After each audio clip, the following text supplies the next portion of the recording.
From years of anxiety to warrior and mentor, Bradley Robinson created the Anxiety Project to help you end your anxiety naturally. Let's mold the new you and let's end anxiety together.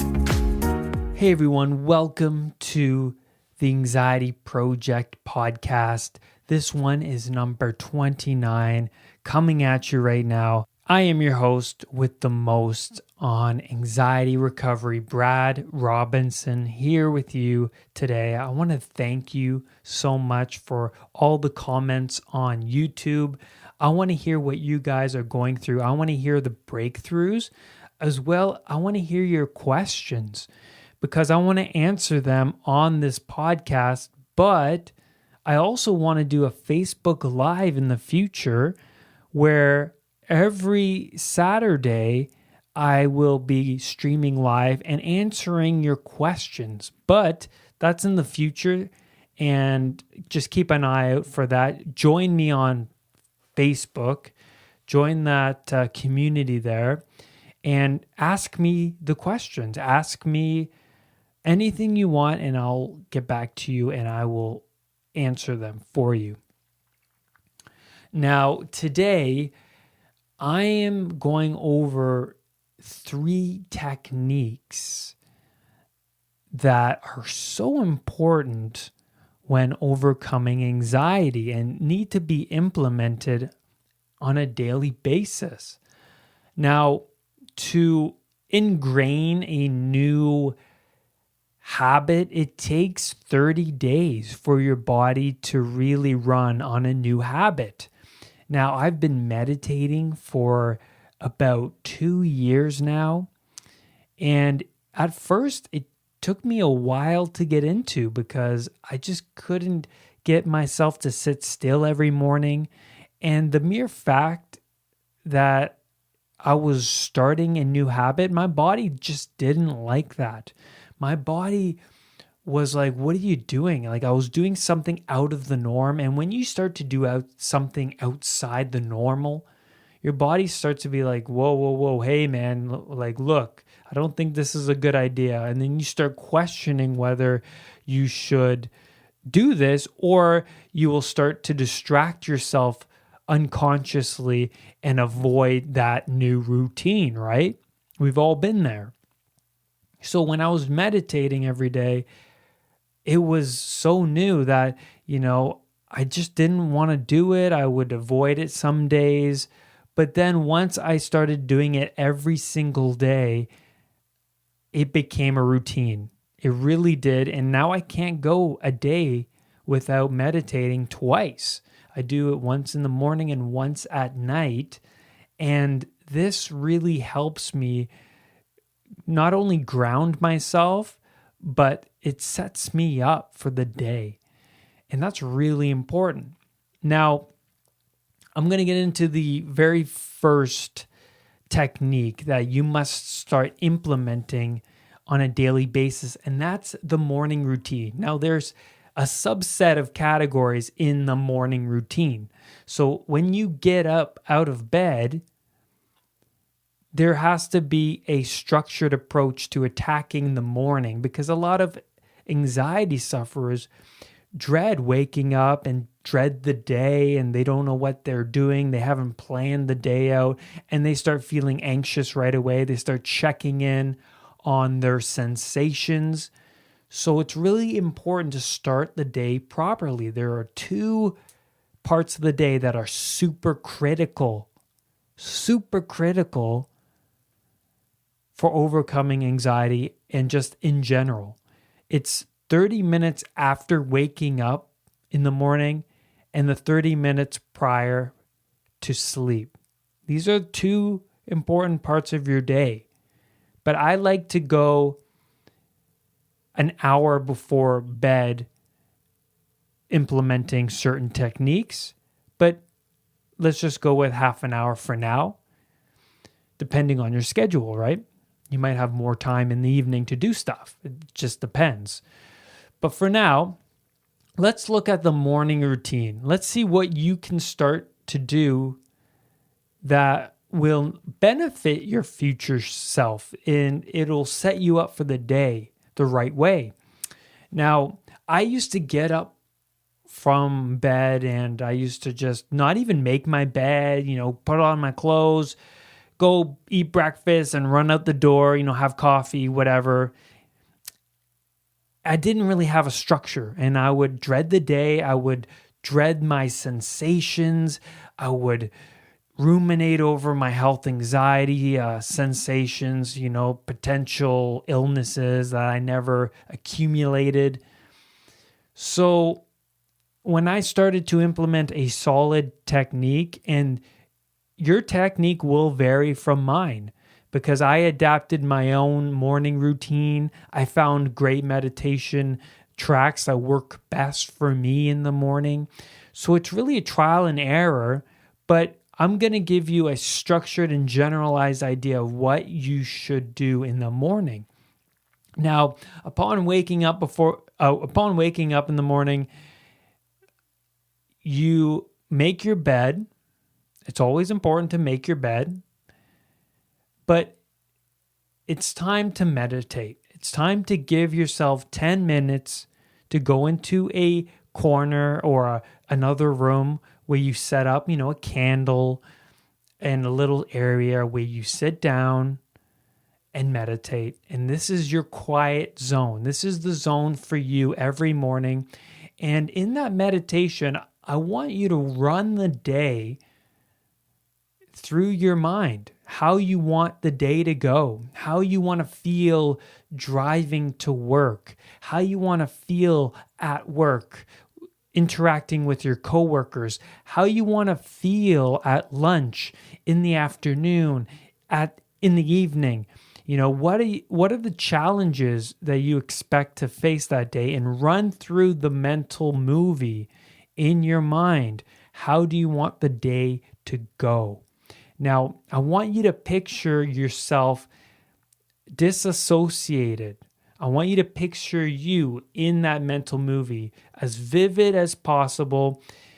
And I want you to see how your posture is, how you want your posture to be at work, how you want to handle that meeting, whatever it may be, how you want to walk around the mall, whatever is up for the day, whatever you have planned.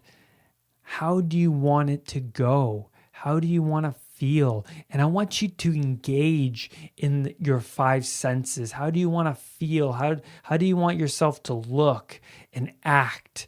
And what do you want to smell? And I want you to make that mental movie as vivid as possible. And this will set you up for the day. You're telling your subconscious that this is what you want. This is what you want. You want to be powerful. You want to be confident. You want to exude this positive energy. So visualize that. And that's really important. So you have your mental movie of the day, how you want it to play out. And after that 10-minute meditation, I want you to just spend some time, 5 minutes, stretching out all of your body parts on the ground. There is no correct way. You don't have to YouTube yoga videos. Don't do that. Just stretch out your body, release some tension, and just spend time doing that. 5 minutes on a mat, on the ground, whatever, on your bed. Just stretch out all your body parts and release that tension that has accumulated throughout the night. Now, the last thing I want you to have in the morning is a morning journal. A morning journal. This is where you write down all of the negative thoughts that come into your mind. What are you worried about today? Oh, I'm worried about what my coworkers will think of me today. Write that down. Oh, I'm scared of having a panic attack at the mall. I'm scared of having a panic attack on the subway. Whatever it may be. I'm afraid of feeling the anxiety sensations. I'm scared I might have a disease. write it down, whatever it is, whatever comes to your mind, write it down on paper. This is a release. You're releasing all of these thoughts onto paper, and you're looking at them at face value. So what happens next? You rip out that page of all of those thoughts that are negative, that you're ruminating over. You scrunch it up into a ball, and then you throw it into the trash can. You already associate that trash can as garbage, as gone, right? So that garbage is already associated to you as being leaving the house, no more. You'll never see it again. So now you throw that paper in there and you associate those thoughts with being gone, disappearing, and never to be seen again. And that's amazing. And it does release negative tension, negative thoughts. And it is very powerful. It's a very powerful technique. The second technique. So we have the morning routine that consists of a morning journal, a 10-minute meditation, followed by a 5-minute stretching to release the tension.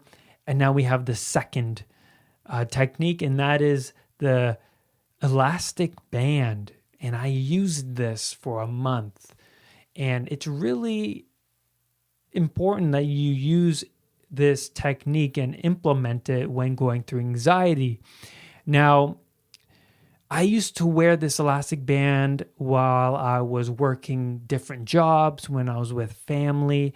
I wore it everywhere I went. And what this elastic band does is it catches moments of negative thoughts, right? So whenever you're stuck in a thought pattern, when you are thinking of a negative thought that's really affecting you, that's really harmful, you snap the elastic band and you catch it, and now you associate that thought as pain, and you replace that thought with something else more empowering, something more calming, right?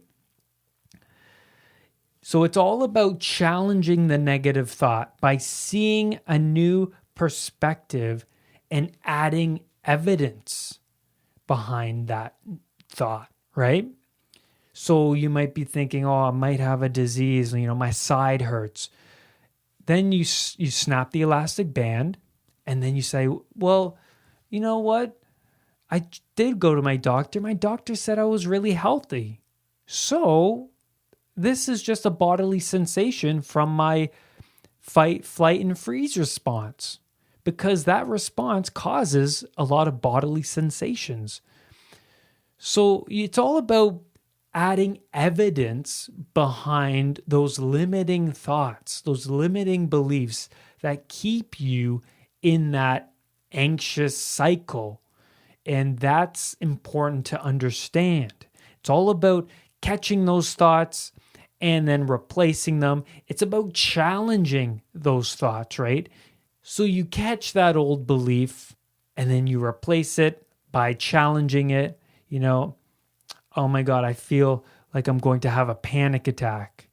And then you snap the elastic band and you're like, you know what? My body's reacting in defensive mode, and it's just a natural bodily response. So I'm just going to wait it out and not react and not overreact, right?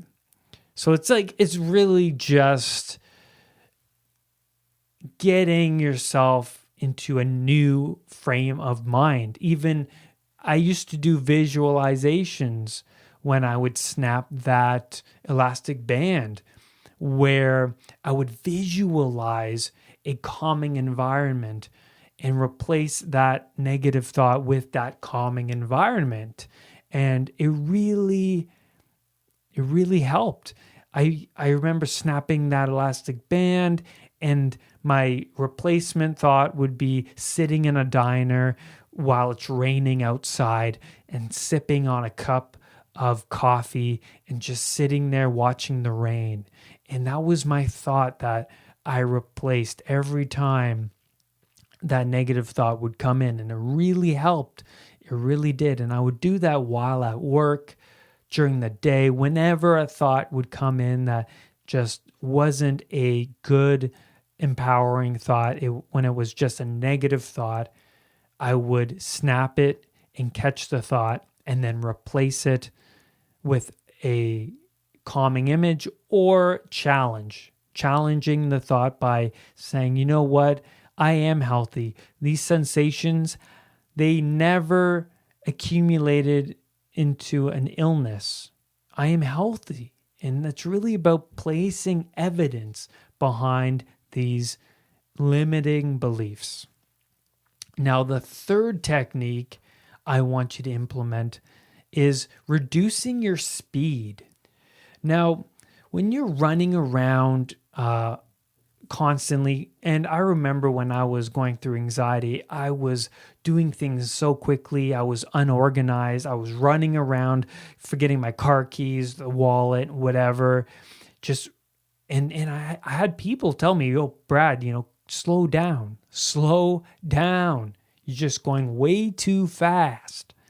So it was just something I needed to do, was to reduce my speed by 50% and notice when I was going fast and make that a daily challenge. Say, today I'm just going to reduce my speed throughout the day and see how I feel. So just do it and implement that technique for 30 days and then see what happens. So whenever you're going fast and you feel anxious, your sympathetic nervous system, which is the stress response, is activated, is on. But when you slow down and you start to reduce your speed by 50 to 70%, your parasympathetic nervous system gets activated, which is the rest and digestion part of your body. And that's really, really important. So it's important to recognize places that you speed up the most. Maybe it's in the morning when you're rushing around. So give yourself more time in the morning, even if you have to wake up a little bit earlier, or you can organize your things at night. But it's important that you recognize the places that you speed and then counter those moments. And when you start to counter these certain moments throughout the day and you reduce your speed, you start to look around in your external world and you start to notice things that you haven't noticed before. And you appreciate the environment and you start to get out of your head. And it's important that you start to notice your environment more. And it's important that you slow down and notice, why are you rushing around? Why are you overreacting? And it's important to catch yourself. So you have to be consistent when shifting your speed, as well as you have to have a counterattack. So when you are speeding, you counter it by saying, whoa, slow down. Let's start from here and move forward at a slow pace. And you got to be courageous about it. You have to be courageous and be like, you know what? I am powerful. I'm strong, and I'm going to tack the day the way I want to do it. And slowing down is very, very important. And that's it, guys. I hope you enjoyed this podcast episode. Implement these 3 techniques on a daily basis. Remember, the more you do it, the more it becomes a habit, and you will run on these patterns eventually. If you implement them, for 30 days every day and make it a challenge each and every day to implement these techniques. And I promise you, you will see a difference in your life because you are important. You want to get to a stronger self. You want to get to a more powerful you. It's all about breaking old patterns and bringing in new empowering patterns so that you can overcome anxiety once and for all. Thank you for joining me on this podcast episode. Remember, do not let anxiety define who you are. Have a great day. Bye-bye. For more podcast episodes, for more video content, and one-on-one coaching with me via Skype, visit www.unpluganxiety.com for everything you need to know about ending anxiety naturally. I love you all. Have a great day. Bye-bye.